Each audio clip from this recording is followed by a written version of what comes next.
You ever wonder if a sacred text, like the Quran, could have a kind of hidden layer, a mathematical structure, almost like a secret code?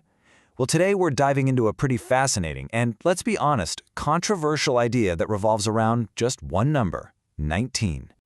So that's the big question, right? Is there really a deliberate, hidden code woven into the fabric of the Quran, all centered on this one number? Or are these just interesting coincidences that our pattern-seeking brains are latching onto?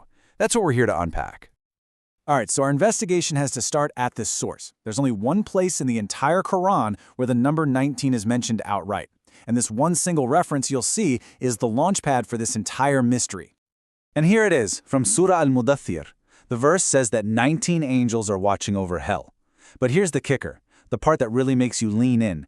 It goes on to say that the number itself was made as a trial. This tells us right away that this isn't just about counting angels. There's something more going on. So to really get this, let's look at a key word in the original Arabic. Alaha. It means over it. This isn't just a physical location. It's about authority, about position. These 19 beings are the guardians, the ones in charge. Now for the most important word of all, fitna. This word means a trial or a test. So the verse is literally telling us that the very existence of the number 19 in this context is meant to be a challenge. It's designed to test people's faith and see how they react. The purpose of the number is part of the message itself. So how do we get from one verse to a whole theory about a hidden code?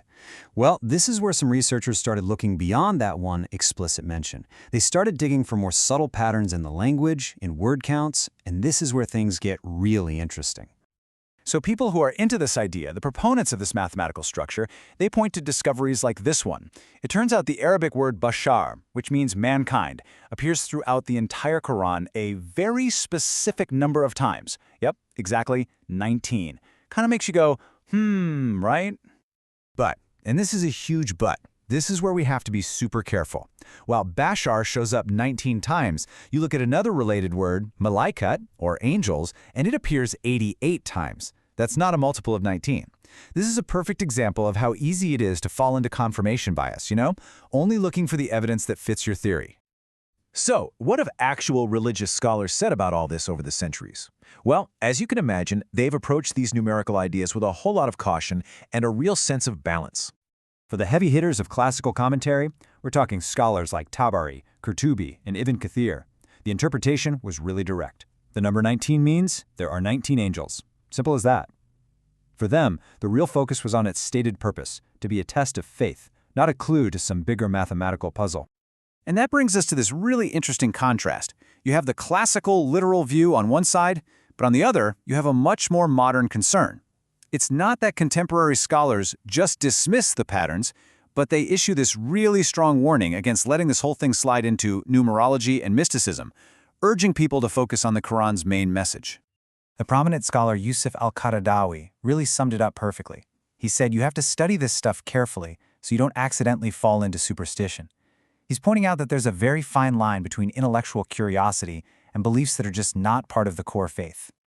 And he wasn't alone. Another scholar, Saeed Ramadan al-Bouti, echoed that same idea.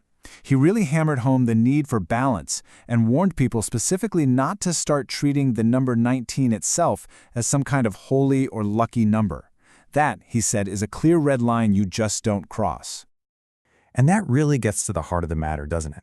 It's about this crucial distinction between genuine intellectual inquiry on one hand and dangerous superstition on the other.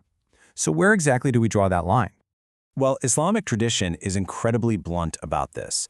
There's a teaching from the Prophet Muhammad that says anyone who wears an amulet or a charm for protection has committed an act of polytheism, which is the single most serious sin in Islam.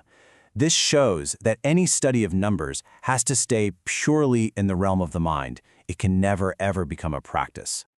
So let's be crystal clear. The valid reason to look into something like this is to appreciate just how complex a sacred text can be and to flex our own critical thinking muscles. What it's absolutely not for is trying to find a lucky number or getting so lost in chasing patterns that we forget the actual core message of the book, which is about faith and compassion. And that leaves us with one final big question. Whether we're looking at a text or history or even the stars, where is that line? how do we know if we've found a genuinely meaningful pattern, or if we're just projecting our own deep-seated human need to find order in a chaotic world? It's definitely something to think about.